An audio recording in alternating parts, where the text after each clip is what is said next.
Hello friends, movies all অ্যাবাউটে আপনাদের স্বাগত। পুরাতন মুভিটি রিলিজ করে গেছে। মুখ্য চরিত্রে রয়েছেন শর্মিলা ঠাকুর, ঋতুপর্ণা সেনগুপ্ত, ইন্দ্রনীল সেনগুপ্ত।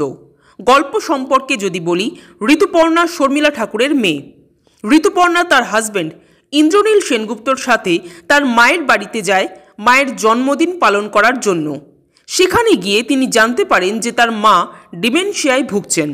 তিনি নতুন কথা কিছু মনে রাখতে পারছেন না, বরং তার স্মৃতি জুড়ে বারবার ফিরে ফিরে আসছে পুরনো ঘটনা।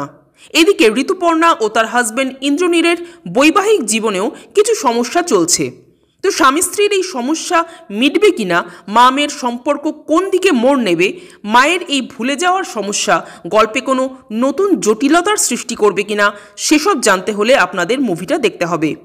এক কথায় বললে এই মুভিটা একটা খুব ভালো একটা মুভি হয়েছে। ভীষণ শান্ত স্নিগ্ধ একটা মুভি। আমার সবচেয়ে যেটা ভালো লাগলো, এখানে যে প্রবলেমগুলো দেখানো হয়েছে, স্বামী স্ত্রীর মধ্যে প্রবলেম, মায়ের স্মৃতিশক্তি হারিয়ে যাচ্ছে, এই সমস্ত প্রবলেমগুলো ম্যাক্সিমাম ক্ষেত্রে ভীষণ লাউড ওয়েতে দেখানো হয়।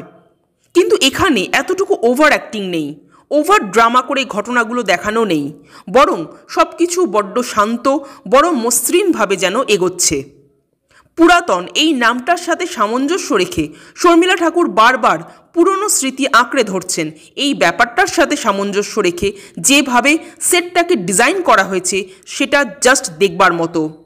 ওই বাড়িটা বা বাড়ির ছোট ছোট পুরনো জিনিসগুলোও যেন এক একটা চরিত্র হয়ে উঠেছে। শর্মিলা ঠাকুরকে এত বছর পর পর্দায় দেখে বেশ ভালো লাগলো। খুব সুন্দর একটা পারফরমেন্স দিয়েছেন তিনি।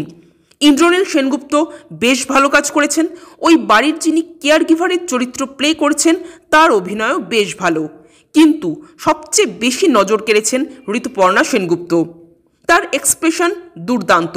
এত ম্যাচিওর অভিনয়, ওনার থেকে জাস্ট চোখ ফেরানো যাচ্ছিল না। তো ওভারঅল এই মুভিটা আমার বেশ ভালো একটা মুভি লেগেছে। আপনারা যারা এখনও দেখেননি, তারা প্লিজ একবার অন্তত মুভিটা গিয়ে দেখে আসুন। আর যারা অলরেডি দেখেছেন, তাদের কেমন লেগেছে কমেন্ট করে জানাবেন। আর আমাদের ভিডিও ভালো লেগে থাকলে প্লিজ লাইক, শেয়ার ও সাবস্ক্রাইব করতে ভুলবেন না। Thank you.